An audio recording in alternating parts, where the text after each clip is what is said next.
Welcome to the Reasoned Intuitions podcast. My name is David Tonner, and I discuss personal ideas on moral issues in modern society and try to come up with improved ways of thinking and behaving in the hopes of becoming a better person and causing the least amount of harm. As a disclaimer, I'd like to state that I am not an expert in either philosophy, psychology, or anything else for that matter. My opinions and positions are provisional and open to change with new information or an improved understanding of the issues I discuss. My intent is not to provide definitive rules or to tell anyone how they should live their life.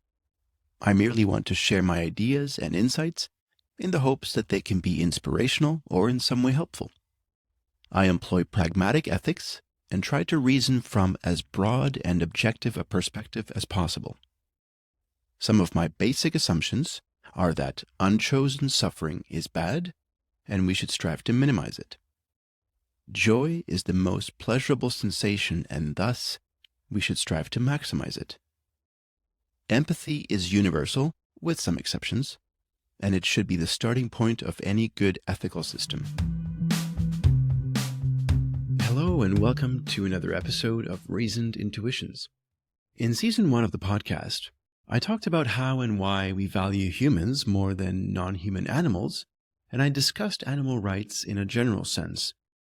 I promised that I would come back to the topic, and in this episode, I'm going to focus on pets and other contexts in which we keep animals in captivity. This will be the first of a 3-part episode, and in future segments, I'll delve into sport hunting and what I think are ideal ways that we should approach our relationships and interactions with animals overall. Please keep in mind that the basis of my moral considerations is the avoidance of suffering and increase of joy, and this is the lens from which I will evaluate the implications of the different ways we exploit animals. There are 5 broad categories that encompass the ways in which humans keep animals captive. Since the dawn of humanity, we've exploited animals as a resource, including for food and the use of their body parts. From the time that we became farmers, we've also utilized animals for labor-saving purposes. We keep animals as companion pets and, in modern times, for research purposes. Of course, most controversially, we also use animals for our entertainment. I'm going to go through each of these categories and share my thoughts on them. Let's start with the way we exploit animals for the resources they provide. Since humans learned to fashion tools, we have been able to kill or capture animals in order to consume them and use other parts of their bodies, such as hides, fur, bones, etc. There is nothing unnatural about this, as, of course, nature thrives on predation, one animal feeding off another, obtaining resources necessary for life in whatever way possible.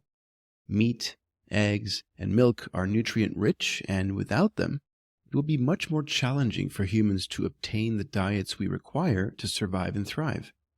There are populations in the world today that still predominantly rely on animals as a source of food, such as the Inuit people of the Arctic, simply because plant-based foods are rare, if not completely non-existent in certain regions, especially during winter. I'm not going to fall back on a naturalistic argument in order to establish right and wrong, both because I think it's a flawed starting point and because I doubt it's necessary. As humans have evolved, not only have we found ways of optimizing our nutrition from plants, we have also developed our sense of empathy towards species other than our own. These 2 trends have gradually led us away from depending primarily on animals as a source of food. As we advance further technologically, we get better and better at replicating the nutrients we obtain from animal flesh, as well as other materials we derive from their bodies, such as leather and fur, and as our understanding of animal welfare increases, the argument for killing and eating animals becomes weaker. This is certainly true in developed nations, but as prosperity increases around the world and technology becomes more accessible to everyone, it also allows more people to shift their thinking away from the traditional idea that eating meat is right or necessary. Today, at the scale required to feed a global population of 8 billion people, that's right, we just crossed 8 billion. It is not possible to raise animals and produce meat in a way that avoids suffering. And since I don't think we can ever convince enough people to become vegetarian, I believe we must rely on technology to help us eliminate the tremendous amount of suffering that livestock animals experience every single day of their life in order to satisfy human appetites. Similar arguments can be made for the use of animals as labor-saving devices or for work more generally. Traditionally, people have ridden horses, donkeys, and camels for transportation. Farmers used oxen for plowing fields, and other working animals have included elephants, dogs, and even pigeons. To this day, we still commonly employ dogs as service animals for disabled people. We use bees to make honey, worms for silk, etc. Just as with the use of animals as resources, technology has allowed us to move away from most of these exploitative practices so that nowadays, in most parts of the world, we don't ride on the backs of animals out of necessity, nor do we need them to plow our fields, carry loads, or deliver messages. The ways in which we still use animals usually involve far less suffering than forced labor, if any at all, and some are just gray areas, such as beekeeping or the breeding of silkworms, simply because we don't have a clear idea about whether or not insects can suffer. I'll touch more on this gray area in the last segment of this 3-part episode. In my view, and from the perspective of animal welfare and the elimination of suffering, I think an optimal future would be one where no animals are used for work unless we are confident that this in no way decreases their quality of life. One area where this might already be the case is the use of service dogs. Dogs are not only domesticated, but they have been closely bonded with humans for millennia, and to the best of my understanding, they benefit from this close relationship and even enjoy the tasks that we make them perform, like helping blind people get around. This is a perfect segue to talking about pets. Pet ownership is largely non-controversial, at least to most of us, and it is certainly something that all cultures practice to varying degrees. We keep pets, both domesticated and wild, around the home for pleasure and companionship. Domestication is the process by which humans have enhanced specific traits, such as docility, and removed others, like aggression. Most animals have not been successfully domesticated, and those that have either serve as our pets, food, or tools. All around the world, the most common domesticated pets are dogs and cats, and these two animals have a long history of coevolution alongside human beings. Domestic dogs evolved from wolves, and the lineage of the house tabby can be traced back to something called the African wildcat.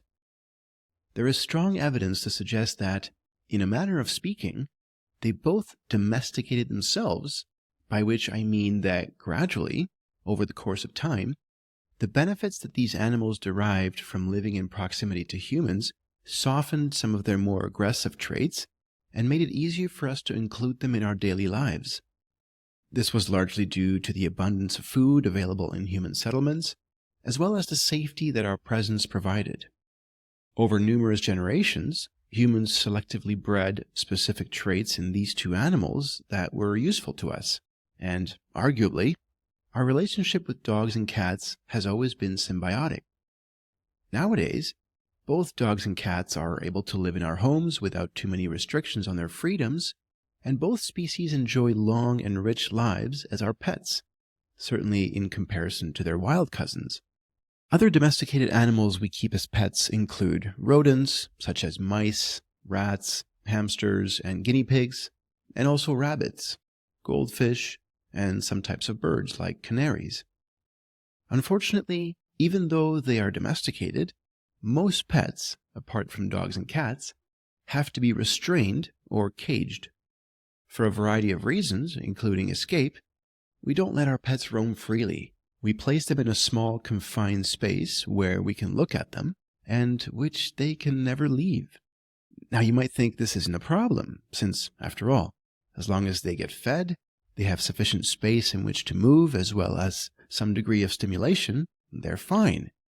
What more could an animal ask for? I agree that in most cases, it would be difficult to demonstrate that a hamster, a canary or a goldfish suffers for lack of freedom. But I would argue that it's just this lack of liberty that makes placing animals in cages or tanks immoral.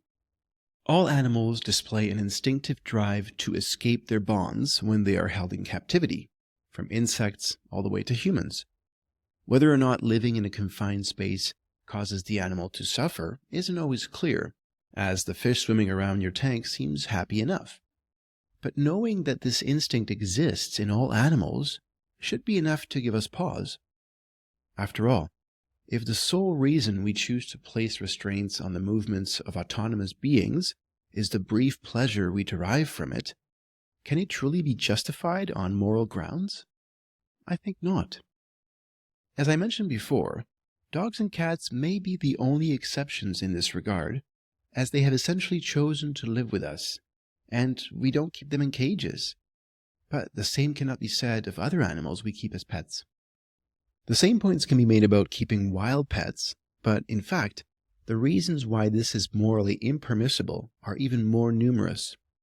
Wild pets include most birds, such as parrots and cockatoos, most types of aquarium fish, all reptiles such as snakes, lizards, and turtles, spiders, scorpions, insects, and if you're a particularly demented and narcissistic person with too much money, large animals like tigers, cheetahs, sharks, or even hippos. Wild animals either have to be caught and removed from their natural habitats, essentially stolen from their homes, or bred in a facility where their well-being is certainly not a priority. The ethical ramifications of this include wild species depletion, the environmental cost of long-distance transportation, the trauma such displacement can cause to the individual animals, as well as the rate of incidental death that occurs throughout this entire process. For these reasons, I see absolutely no moral justification for keeping wild pets. The next area in which humans use animals is research, both for science and medicine, as well as more cosmetic applications, so to speak. This is also one of those gray areas that I mentioned earlier. It's a gray area because even though the use of animals in research causes unspeakable suffering, and almost always leads to their death, the benefits we derive from successful results of this research are so important that I have trouble arguing against it. I would be a hypocrite if I stated that I'm opposed to life-saving medical treatments that were tested on animals, especially if the time ever came when I needed such an intervention myself. Having said that, I fully support a ban on the use of animals in cosmetic testing. I find this practice highly unethical, and I can't see how the benefits outweigh the harms on a moral level. Now, I acknowledge that cosmetics are important to people. I also acknowledge that they have applications which can dramatically improve a person's life. Lastly, I concede that as a straight, cisgendered man, my insight into the importance of cosmetics is limited, as I'm simply not the target demographic for this huge market. The field of cosmetics encompasses such a broad range of products, many of which are about far more than mere vanity, so I'm open to changing my mind on this topic. But as things stand now, it's an industry I cannot ethically endorse. Lastly, and most controversially, there is the use of animals for entertainment. This is something I find so abominable that it surprises me how common and accepted it still remains. Or perhaps not. In times past, humans derived pleasure from watching animals suffer in a variety of ways, and they often inflicted that torment themselves. This included animals fighting other animals, as well as humans fighting and torturing animals. Nowadays, these practices are thankfully rare, though certainly not unheard of. Dogfighting, cockfighting, bullfights, and sport hunting still take place all over the world, and while each one of these forms of entertainment have and continue to face popular opposition, and various jurisdictions have banned them outright, we still live in a world where animals suffer and die for no other reason than our sensory pleasure. Humans have also enjoyed watching animals perform in circuses, something which is becoming quite rare these days, but dog shows and horse races continue without much controversy. And let's not forget zoos. What is the justification for holding animals behind bars? Zookeepers might argue it's for research or conservation purposes, and that might partially be true. But if we're being honest, the primary and often only reason why zoos exist is for human entertainment. So we can go look at depressed animals pacing back and forth in an enclosure far from their natural habitat. Zoos are a business, a way to generate revenue. And while a select few of them engage in useful research and try to help endangered species reintegrate into the wild, most of them don't. If displaying animals to the public was a productive way of funding animal conservation, and if it meant that a few individuals had to lead less than ideal lives in confinement for the sake of an entire species, perhaps I could get behind it. But my understanding is that species conservation is extremely complex, and the success rate for reintegration is dismally low. So for this reason, I can't support zoos. Additionally, the educational value of keeping animals in zoos is trivial, in my opinion. I don't quite see what children on a field trip can learn from watching wild creatures leading unstimulated lives of inactivity from behind glass. Surely, a nature documentary has far more informational benefit, and as a bonus, it doesn't involve the violent capture, traumatic transport, and lifelong incarceration of an autonomous being. Yay! Now, let's address some arguments in support of the human use and keeping of animals.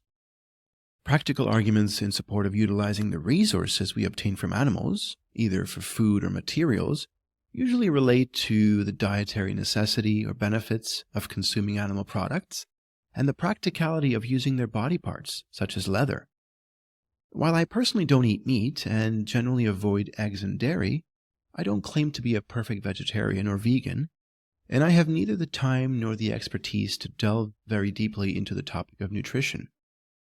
My understanding is that while eating meat and other animal products in moderation is nutritionally beneficial to humans, it isn't critical to our survival. I acknowledge that some people struggle on a plant-based diet for various reasons, and communities in remote parts of the world have little other choice than to depend on animals for their sustenance. However, for most people, it is possible to be healthy while subsisting on a plant-based diet, perhaps supplemented with specific vitamins. Additionally, we already have the technology to replicate all the dietary products we obtain from animals without needing to breed and kill them. So I think that before long, it will be possible to avoid raising animals for food entirely. I'll make a similar argument for leather, where we have various synthetic materials that do a good enough job in the place of animal skin, so I don't think there is a strong argument to continue using leather, especially as this technology improves. There are also philosophical arguments in support of continuing to eat meat, which usually invoke the idea that it is natural, all animals eat other living organisms, we have done it since the beginning of time, therefore there's nothing wrong with it. This argument is trivially easy to dismiss on two counts. One, that type of pleading is called the naturalistic fallacy, and it assumes that if something is natural, it must therefore also be good. We know this to be false, as there are plenty of natural things that are neither good nor desirable, such as lethal viruses or destructive weather events. Natural dose of COVID-19, anyone? How about a natural wildfire? No takers? More importantly, the argument can be dismissed on the basis of the suffering-joy equation. While something may be natural and age-old, if it causes unnecessary suffering, it is wrong and should be avoided. Plain and simple. There are few practical arguments in support of continuing to use animals in the context of work, especially in the developed world. In countries where modern technology is still inaccessible, some of these practices continue, but it appears clear to me that as people in these regions prosper and gain access to modern labor-saving tools, they will move away from exploiting animals, as we have done in most of the world. Some exceptions include our continued use of support animals, especially seeing eye dogs and sniffer dogs. I touched on this briefly earlier, mentioning that it doesn't seem to me that these highly trained puppers are unhappy or experience suffering while performing their duties, and I would conclude that this type of relationship is mutually beneficial. Still, I imagine that at some point in the future, we will develop medical and technological enhancements that will circumvent our need to employ dogs at all, such as the restoration of sight and mobility and mechanical sniffing devices. Arguments in support of keeping pets usually pertain to companionship and psychological support. This is difficult to refute, and I believe the value we derive from pet companionship is mutual, as the lives of dogs and cats can be tremendously enriched by living with people. So while I feel strongly that we shouldn't keep animals in cages or capture them from the wild, I don't believe it's inappropriate for us to have dogs and cats as pets, assuming they are loved and cared for. The biggest problem I have with that, however, is the methods in which we produce them. The most ethical way to obtain a dog or a cat nowadays is to adopt a rescue, but unfortunately, demand for pets far exceeds this supply, thankfully so, and there is a huge market for pet breeders to continue producing more. In theory, there should be nothing wrong with that, but in reality, the problems are rife. Everything from questionable breeding practices that cause suffering to the ways in which animals are confined and transported, with a focus on maximizing numbers rather than ensuring that each puppy or kitten is happy and comfortable, all the way to the often crippling health problems that arise from selectively breeding particular traits that we appreciate in dogs and cats for nothing more than cosmetic purposes, essentially our own vanity. Just like in the case of breeding livestock, when it's done in small numbers with the appropriate amount of care, it involves minimal suffering to the animal. But the ever-increasing demand for pets essentially puts cottage industry caring breeders out of business. Large-scale breeding with unrestrained profit motives almost always causes untold suffering. So what does this mean? Am I saying that keeping dogs and cats is unethical? This is another one of those gray areas that I don't have a clear position on. I think it's fine to have dogs and cats as pets, but only if we can be sure that in doing so, they or their siblings don't suffer and die. Ultimately, as with anything we do and care about enough to consider in moral terms, the question comes down to whether or not our choices cause harm. Our actions can be valuable or disvaluable instrumentally, but the moral balance rests on only this: well-being and suffering. Thank you again for listening, and as always, I look forward to your thoughts and feedback. Please feel free to leave me comments on social media or to send me email. I'll put all my links in the show notes. Also, I would love it if you could share my podcast with anyone you think might enjoy it or benefit from it. This is the best way to support me. Thank you again, and until next time.